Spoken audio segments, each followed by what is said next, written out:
Allá hay gente que tiene 24 horas en la fila. Esa gente llegaron ahora. ¿Ya? ¿Hoy? Sí. Hablo español, yo hablo español. Sí, sí, pues. Que se les Espérate. ¿Hoy? organicen.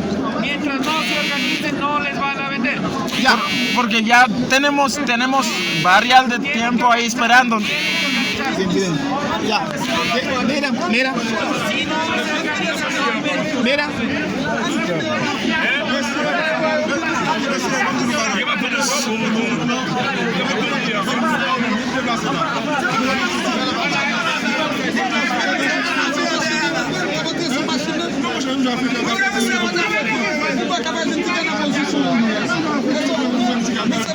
Est-ce que nous voyons jamais eu la Colombie?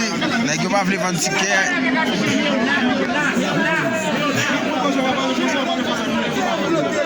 Les gars yo fermé tout bas yo là, sur haïtien yo. Là, yo va vendre haïtien au ticket. Là nous Colombie là, mais qui jamais yo. Si no se organizan,